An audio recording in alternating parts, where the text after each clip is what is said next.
రామారావు నాకు చాలా సంవత్సరాలు తెలుసు, కానీ మనసులో ఇంత లోతుగా ఎన్ని విషయాలు ఉన్నాయని ఇప్పుడు దాకా తెలవదు నాకు. వాళ్ళ నాన్న కూడా తెలుసు నాకు బాగా. ఒక విషయం మాత్రం చెప్పాలా, ఈ ప్రపంచ చరిత్ర డాక్టర్ వెంకటేశ్వరరావు గారు రాసిన ప్రపంచ చరిత్ర పుస్తకాన్ని ఆవిష్కరించడం చాలా సంతోషంగా ఉంది. అది కూడా తెలుగులో రాసిన పుస్తకాన్ని ఆవిష్కరించడం ఇంకా మహా సంతోషంగా ఉంది. ఎందుకంటే మనందరం తెలుగు వాళ్ళం కాబట్టి, నాకు కూడా కొంత తెలుగు వచ్చు కాబట్టి ఆ పుస్తకాన్ని ఆవిష్కరించమని నన్ను వచ్చి కోరితే నేను తప్పనిసరిగా వస్తాను, ఆవిష్కరిస్తాను అని చెప్పాను. ఈ పుస్తకం రాయడం వెనక ఉన్న కారణం గురించి కూడా ఆయన చెప్పాడు. ఇది తన మనవాళ్ళు మనవరాళ్ళు వాళ్ళ కోసం, అంటే భవిష్యత్ తరం కోసం రాశాను. ఈ తరం వాళ్ళు చదువుకొని దీనివల్ల కొంత లబ్ధి పొందుతారు అని చెప్పారు. చాలా సంతోషమైన విషయం అది. పెద్దలు ఎప్పటికప్పుడు తమ రాబోయే తరాలకు వారికి జ్ఞానము విజ్ఞానము అందించాలి. పెద్దల అనుభవాలు వారు సముపార్జించినట్టు యొక్క పరిజ్ఞానం వారితోనే అంతరించిపోకూడదు, అది తర్వాత తరానికి చేరాలని మన పెద్దలు చెబుతూ ఉంటారు. ఆ నాడుని సరిగా అర్థం చేసుకున్న నానుడిని డాక్టర్ వెంకటేశ్వరరావు గారు దాన్ని ఒప్పుకుంటూ ఈ మంచి పుస్తకం రాసినందుకు వారికి హృదయపూర్వకంగా నేను అభినందనలు తెలియజేస్తున్నాను. ఒక ప్రపంచ చరిత్ర ఒక పుస్తకంగా రాయడం సులభం కాదు. ప్రపంచ చరిత్ర ఒక పుస్తకంగా రాయడం అంత సులభం కాదు. డాక్టర్ నందమూరి తారక రామారావు గారి నటన గురించి కూడా పుస్తకం రాయాలంటే సాధ్యమయ్యే పని కాదు. అమలు చేశారు మన వాళ్ళు కొంత. ఈ ప్రపంచ చరిత్రలో జరిగిన పరిణామ క్రమాన్ని సరళమైన భాషలో సామాన్యులకు అర్థమయ్యేటట్టుగా పుస్తకాన్ని తీసుకురావడం చాలా ముదావహమైన విషయం అని చెప్పి నేను మనం చేస్తున్నాను. ఈ వివిధ సంఘటనలు క్రమేణా ఎలా మారాయి, వర్తమానం భవిష్యత్తును ఎలా ప్రభావితం చేస్తాయి అనే విషయాన్ని ఎప్పుడు చరిత్ర చెప్తూ ఉంటుంది మనకి. చరిత్ర దానంతట అది రాసుకోదు. చరిత్రను కూడా ఎవరో ఒకరు రాయాలి. మామూలుగా రాజకీయాలు, ఆర్థిక శాస్త్రం, సంస్కృతి, విజ్ఞాన శాస్త్రం, మతం సహా మానవ సమాజంలోని అన్ని అంశాలను ఈ చరిత్ర స్పృశిస్తుంది. మామూలుగా చరిత్ర అంటే కేవలం గత సంఘటనల కాలక్రమం కాదు. చరిత్రలో అదొక భాగం మాత్రమే. మన గుర్తింపులకు చరిత్ర అనేది ఒక పునాది. అది మన ఉనికికి సాక్షి మాత్రమే. చరిత్ర ద్వారానే మానవాడికి జరిగిన మంచి చెడులు, విషాదాలు, వివిధ సమాజాలు ఎదిగిన లేదా క్షీణించిన తీరు, నాగరికత విరసిల్లినా లేదా అంతరించిన ఆ యొక్క తీరును తెలుసుకోగలం. చరిత్ర ద్వారానే అది సాధ్యమవుతుంది.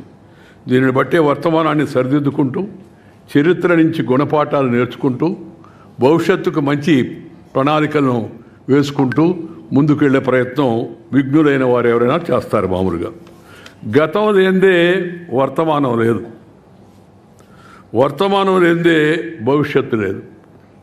అందుకే చరిత్రను సరిగా నమోదు చేయడం, చరిత్రను తెలుసుకోవడం చాలా అవసరం. ఆ లైన్ ఒకటి అండర్లైన్ చేసి చెప్తాను నేను. ఈ చరిత్రను సరిగా నమోదు చేయడం, దీనికి ఆ మాట అనడానికి ఒక బ్యాక్గ్రౌండ్ ఉంది, అది కూడా చెప్తాను నేను.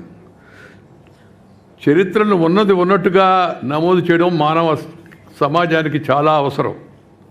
దురదృష్టవశాత్తు చరిత్ర చాలా వరకు నాకు కొంత అనుభవం ఉంది, కొంత వయసు కూడా ఉంది కాబట్టి కొంత చదివానండి. చదివంటే ఇది పెద్ద పుస్తకాలు చదవలేదు, కానీ నేను మానవ జీవితాలు చదివాను ఎక్కువగా. నా జీవితంలో నాకున్న అనుభవం అదే. నేను మామూలు పల్లెటూరులో వీధి బడిలో చదువుకున్నవాడిని. అందువల్ల పెద్ద పెద్ద పుస్తకాలు చదివేంటికి ఆసక్తి కానీ అలాంటి అవకాశం కానీ ఆ విధమైన ప్రయత్నం కానీ నేను చేయలేదు. మామూలు పుస్తకాలు చదివాను. కొంతమంది గాంధీ గారి గురించో, లేకపోతే పటేల్ గారి గురించో, లేకపోతే సుభాష్ చంద్రబోస్ గురించో, వివేకానందుడి గురించో, ఇలా కొంతమంది భారతీయ మహానాయకుల యొక్క జీవితాలను చదివాను. కానీ నేను అన్నిటికన్నా బాగా చదివానని చెప్పి నేను చెప్పుకోగలిగింది దేశ ప్రజల జీవితాన్ని బాగా చదివాను. దేశం అంతా తిరిగాను. ఇప్పుడే నేను శ్రీనివాసరావు చెబుతున్నాను, నేను నా జీవితకాలంలో 520 జిల్లాలు తిరిగాను దేశంలో, 520 డిస్ట్రిక్ట్స్. 18వ సంవత్సరం మొదలుపెట్టి ఇప్పుడు 75వ సంవత్సరం దాకా. దానివల్ల కొంత జ్ఞానం, కొంత ఏదో నాలెడ్జ్ అంటారు కదా, అది కొద్దిగా ప్రాప్తించేందుకు అవకాశం ఉంది. కానీ ఎందుకు చరిత్ర వక్రీకరణకు గురైందని అంత పెద్ద మాట మీరు అంటున్నారంటే ఇది నేననే మాట కాదు. ముఖ్యంగా ఈ భారతదేశం యొక్క ఉపఖండ చరిత్ర చాలా వక్రీకరణకు గురైంది, చాలా వరకు ధ్వంసానికి కూడా గురైంది. ఎలాగూ ఈ దారిలో పయనించేదానికి వెంకటేశ్వరరావు కొంత ప్రయత్నం చేశాడు. కాబట్టి నా సలహా ఏంటంటే ప్రపంచ చరిత్ర గురించి రాశారు, మంచిది. భారతదేశం యొక్క చరిత్ర కూడా రాసేదానికోసం ప్రయత్నం చేయండి. మన దేశంలో మన చరిత్రలో అంతమంది మహనీయులు వాళ్ళు చేసినట్టు యొక్క అసమానమైన యొక్క సేవలు, త్యాగాలు, పోరాటాలు, వాళ్ళ జీవిత చరిత్ర అవి తగినంతగా గుర్తింపుకు రాలేదు, తగినంతగా వాటికి ప్రాధాన్యత ఇవ్వలేదు. ఎందుకంటే మనం ఒకప్పుడు ప్రపంచానికి విశ్వగురువు మనం, ఆ తర్వాత విధ్వంసానికి గురి, మన చరిత్రాత్మకమైన విషయాలన్నీ కూడా చాలా వరకు ధ్వంసం చేయబడ్డాయి. మన దేవాలయాలపైన ఇస్లాం ఆక్రమణ జరిగిన తర్వాత చాలా దేవాలయాలు పడగొట్టారు. దేవాలయాలపైన చాలా విజ్ఞానం ఉంటుంది. చరిత్రలో చాలా విషయాలు మనం దేవాలయాలపైన రాసిన వాటికి బయట తీయగలిగితే దాంట్లో తెలుసుకునే అవకాశం ఉంటుంది. వాటిని ముందు టార్గెట్ చేసి కేవలం మతం కోసమే కాదు, దాన్ని ధ్వంసం చేశారు వాళ్ళు. మన యొక్క భారతదేశం యొక్క చరిత్ర గొప్పతనాన్ని గురించి కూడా. ఈ తర్వాత ఈ పరాయి దేశాల వాళ్ళు కొంతమంది రాజ్య విస్తరణ కాంక్షతో వాళ్ళ రాజ్యాన్ని విస్తరించాలని చెప్పని వచ్చి ఈ మన చరిత్రను కొంతవరకు ధ్వంసం చేశారు. ఇంగ్లీష్ వాళ్ళు కూడా దాంట్లో ప్రధాన కారకులు అనే విషయం కూడా మనందరికి కూడా తెలుసు. ఈ బ్రిటిష్ పాలన వచ్చిన తర్వాత వారి దృక్పథానికి, వారి అవసరాలకు అనుగుణంగా చరిత్రను వక్రీకరించారు. Robert Clive the great, Alexander the great, Alluri Sitaramaraju the great అని లేదు, అలెగ్జాండర్ గ్రేట్. భారతీయ చరిత్ర ఇది, భారతదేశ యొక్క చరిత్ర, ఇండియన్ హిస్టరీ. శివాజీ మహారాజ్, రాణా ప్రతాప్, స్వామి వివేకానంద, లేదా ఇంకా అనేక మంది మహాత్ములు వాళ్ళ జీవితాలలో వాళ్ళ గొప్పతనానికి ఇచ్చిన ప్రాధాన్యత తక్కువ. పరాయి దేశ పాలకులు వచ్చి మన మీద దాడి చేసి మనం దోచుకొని చేసిన వాళ్లకు ప్రాధాన్యత ఎక్కువగా. నేను నాకు తెలిసిన చదువు నేను చదువుకున్నప్పుడు రాబర్ట్ క్లైవ్ ది గ్రేట్ అని మా మాస్టర్ అడిగా, ఎందుకు సార్ ఈయన గ్రేట్ అని. రాబర్ట్ క్లైవ్ ది గ్రేట్ అయ్యా, బలవాడు నువ్వు. అప్పటి నుంచి ఇప్పటివరకు నాకు ఇంకా బోధపడలేదు దేనికి గ్రేట్ రాబర్ట్ క్లైవ్ అని. అంటే ఇంగ్లీష్ వాళ్ళు రాశారు కాబట్టి, వాళ్ళు దేశాన్ని దోచుకున్నారు కాబట్టి. ఆ దోచుకోవడంతో పాటు కొంతమంది మనస్సును కూడా దోచుకోబోయారు. అందుకని మన వాళ్ళు ఇప్పటికి కూడా బ్రిటిష్ వాళ్ళే గొప్పవాళ్ళయ్యా, కొంతమంది వాళ్ళు ఏం చేసినా గొప్పగా చేస్తుంటారని అలాంటి భావాన్ని కలిగించారు వాళ్ళు, చరిత్రను వక్రీకరించి వాళ్ళ విషయాలను చూపించి. అందువల్ల చరిత్ర వక్రీకరణ కాకుండా జరగాల. అలాగే కొంతమంది వాళ్ళ దృక్పథంతో రాస్తుంటారు, అదొక కొత్త ట్రెండ్ దేశంలో. వారికి కొంతమంది లెఫ్టిస్టులనో, రైటిస్టులనో, ఆ ఇస్టులనో, ఈ ఇస్టులనో ఏదో ఆ దృష్టిలో పెట్టుకొని చరిత్ర రాయడం కూడా మనం చూస్తూ ఉన్నాం, రాశారు కూడా, దాంట్లో అనుమానం కూడా లేదు. ఈ వెంకటేశ్వరరావు గారు రాసిన ఈ ప్రపంచ చరిత్రలో తనకు తెలిసిన, తాను సేకరించిన సమాచారాన్ని బట్టి ఏదో దృక్పథంతో కాకుండా ఉన్నది ఉన్నట్టుగా సరళమైన భాషలో మన ముందు పెట్టాడు. అందువల్ల అది సంతోషించాల్సిన అంశంగా నేను భావిస్తూ ఉన్నాను. మన వద్ద అంకెల వ్యవస్థ మన దగ్గర ఉండింది, దాన్ని మన దగ్గర అరబ్బులు నేర్చుకున్నారు. వాళ్ళు కూడా గణితంలో కొంత కృషి చేశారు. వారి నుంచి ఐరోపాకు వ్యవస్థ, అంకెల వ్యవస్థ వెళ్ళింది. అయితే అరబ్బులేమో అంకెలను హిందుస్థానీ అంకెలని పిలుస్తారు ఇప్పటికి కూడా. పాశ్చాత్య దేశాల వాళ్ళు వాటిని అరబిక్ అంకెలు అంటుంటారు. అరబ్బులే దాన్ని కనిపెట్టినట్టుగా ప్రాచుర్యం సాగించారు. ఒక ఉదాహరణ చెప్పడం కోసం ఆ మాట చెప్తున్నాను నేను. చరిత్రను ఎలా వక్రీకరిస్తారు అనే దానికోసం అని చెప్పాలి. దేశ విభజన కారణంగా మనం చాలా చరిత్రను కోల్పోయాం. మన ఆనవాళ్ళను కూడా ధ్వంసం చేశారు. ఒకప్పుడు ప్రపంచానికి విజ్ఞానం అందించిన తక్షశిల విశ్వవిద్యాలయం సర్వనాశనానికి కారణమైంది. తక్షశిల, విక్రమశిల ఆ రోజుల్లో నలంద ఈ విశ్వవిద్యాలయాలు ప్రపంచానికి అంతా ప్రపంచంలో వాళ్ళు అందరూ వచ్చి కూర్చొని ఇక్కడ చదువుకొని పోయేవాళ్ళు. పుస్తకాలు కూడా రాశారు. ఇది నేను వెంకయ్యనాయుడు చెప్పిందో లేకపోతే భారత చరిత్రకారులు చెప్పిన విషయం కాదు. హ్యూయన్ సాంగ్, పాహియాన్, చైనీస్ చరిత్రకారులు వచ్చి ఆ రోజుల్లో పరిశీలించి చూసి రాశారు అందువలన మనము మేలుకొని మన చరిత్రను మనం కాపాడుకోవాలా, మన సంస్కృతిని మనం కాపాడుకోవాలా. మన యొక్క ప్రభుత్వం ఇవాళ ప్రవేశపెట్టిన నూతన విద్యా విధానం ఆ దిశలో ముందడుగు వేస్తుంది. అదే కాదు, ఈ మరిగిపోడినంటే ఈ చరిత్రలో ఉన్న విషయాలను బయటికి తీయడం కోసం కూడా ఇంకా పరిశోధనలు జరగాలని చెప్పి నేను కోరుకున్నా. యువతరం విశ్వవిద్యాలయాల్లో చదువుకునేవాళ్ళు వారితో పాటు చరిత్ర కూడా తెలుసుకోవాలి. చరిత్ర చాలా అవసరం. ఇందాక వెంకటేశ్వర గారు కూడా చెప్పారు కదా, నాకు కూడా అనిపిస్తుంది. ఏ సబ్జెక్టు చదివేవాడికైనా, మెడిసిన్ చదివేవాడికైనా, ఇంజనీరింగ్ చదివేవాడికైనా, లేకపోతే ఐటీలో ఉండేవాడికైనా దేశ చరిత్ర ఒక తప్పనిసరి భాగం చేయాల్సిన అవసరం ఎంతో ఉంది. చరిత్రను తెలుసుకోవాల్సి ఉంది. ప్రతి ఒక్కరు కూడా చరిత్రను తెలుసుకోవాల్సి ఉంది.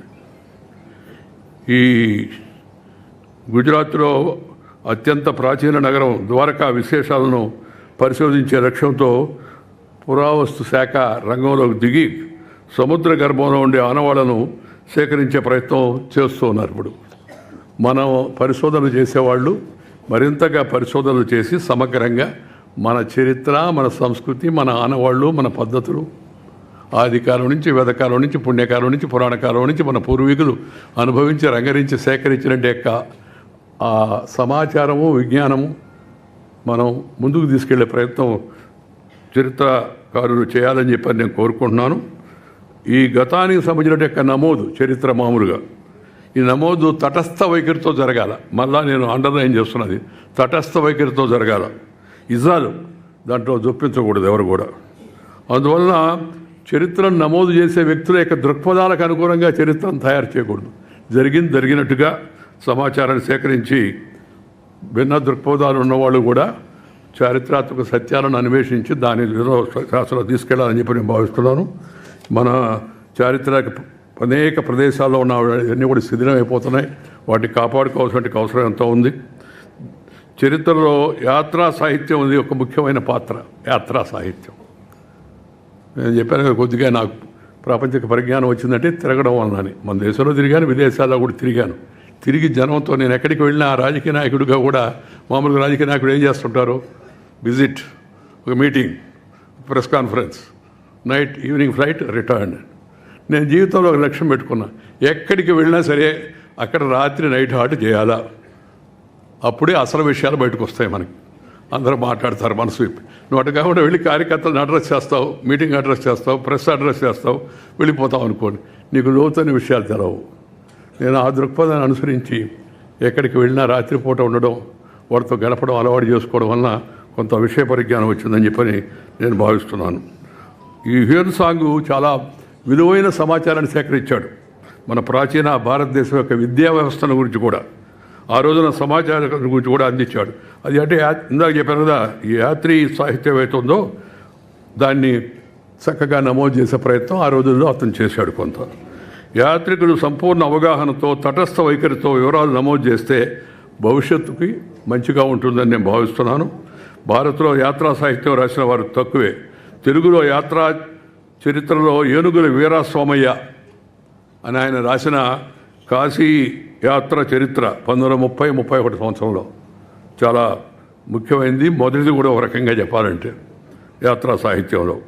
యాత్రా సాహిత్యం ద్వారా ఆయా ప్రాంతాల విశేషాలు, అక్కడ ప్రజల సాంఘిక సాంస్కృతిక జీవన పరిస్థితి తెలుగునేటికి అవకాశం ఆధారపడి ఉంటుంది. ఇప్పుడంతా ఫేస్బుక్, ఇన్స్టా, యూట్యూబ్ వంటి సామాజిక మాధ్యమాలు చొచ్చుకుపోతున్నట్టే ఈ రోజుల్లో ఈ ట్రావెల్ బ్యాగ్స్ కూడా వస్తున్నాయి. చూసింది చూసినట్టుగా, ఉన్నది ఉన్నట్టుగా వీటిలో నిక్షిప్తం చేయడం ఒక మంచి పరిణామం అని చెప్పి నేను భావిస్తున్నాను.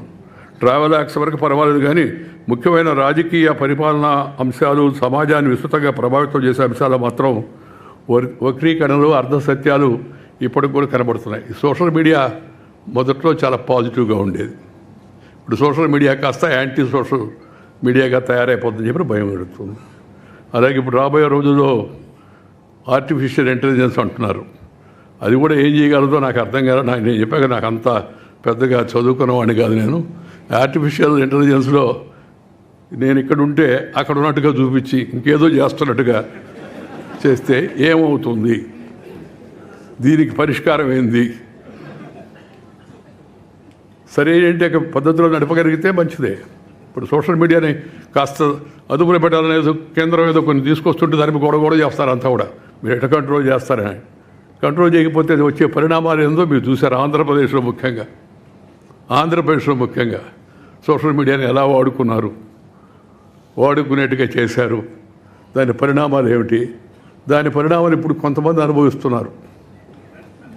అదేమంటే మేము అనుకోలేదు, నేను కాదండి, ఆయన ఎవరో ఎక్కడి నుంచో చెప్పాడు, ఆయన చెప్తే నీకు బుద్ధి ఉండబడలే చేయడానికి.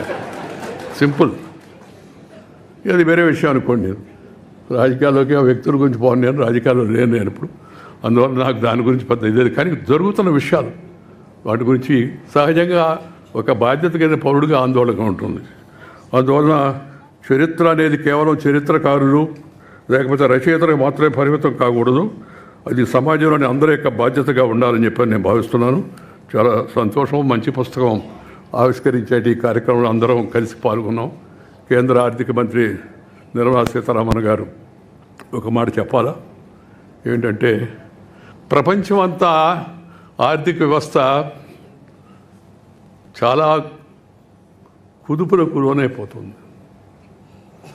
ఎవరికి వాళ్ళు ఎలా ఈ ఆందోళనకర పరిస్థితులు ఎదుర్కొంటామని చెప్పి బాధపడుతున్న తరుణంలో ఎంతో అభివృద్ధి చెందిన దేశాలు కూడా ఆ ఐరోపా దేశాలతో సహా అన్ని దేశాల్లో ఇవాళ ఆందోళనకరమైన పరిస్థితులు ఎదుర్కొన్న తరుణంలో మన భారతదేశంలో ప్రధానమంత్రి శ్రీ నరేంద్ర మోడీ గారి నాయకత్వాన ఒక సమర్థవంతమైన ఆర్థిక మంత్రి ఉన్నదాన్ని పరిస్థితిని ఆకలింపు చేసుకొని ఆర్థిక విధానాన్ని ఏ విధంగా రూపొందిస్తే మన దేశ ప్రయోజనాలు కాపాడబడతాయి, ప్రజల యొక్క ప్రయోజనాలు కాపాడబడతాయి, అభివృద్ధికి మరింత ఊతం వస్తుందనే ఉద్దేశంతో మంచిగా నిర్మలా సీతారామన్ గారు ఆ యొక్క శాఖను నిర్వహిస్తున్నారు.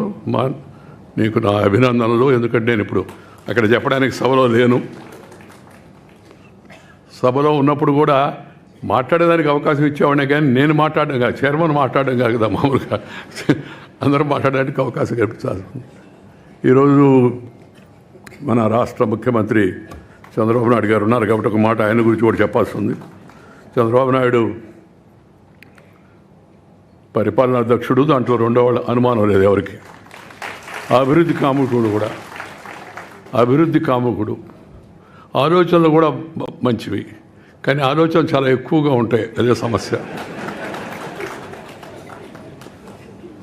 మన ఉన్న సమయం గుర్తుపెట్టుకొని, మనకిచ్చిన అవకాశాన్ని గుర్తుపెట్టుకొని, అవకాశంలో చేయగలిగిన వాటిపైన ఎక్కువగా దృష్టి పెడితే మరింతగా రాష్ట్రం అభివృద్ధి చెందుతుందని నేను భావిస్తున్నాను. నేను బాబు కన్నా కొద్దిగా వయసులో కొద్దిగా పెద్దవాడిని అనుకుంటున్నాను.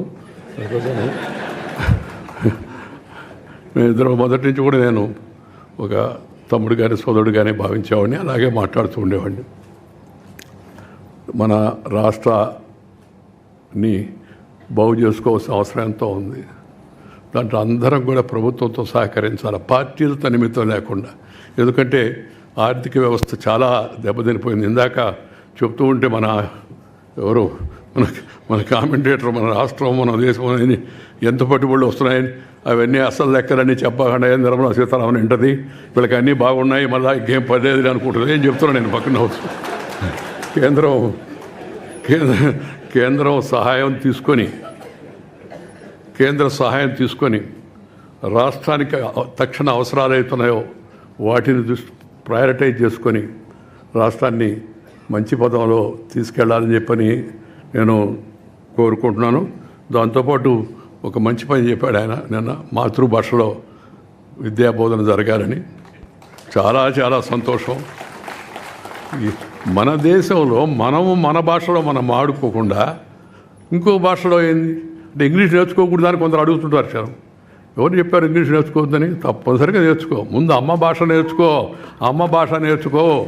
అమ్మ భాష కళ్ళ లాంటిది, ఇంగ్లీష్ భాష కళ్ళద్దాలు లాంటిది.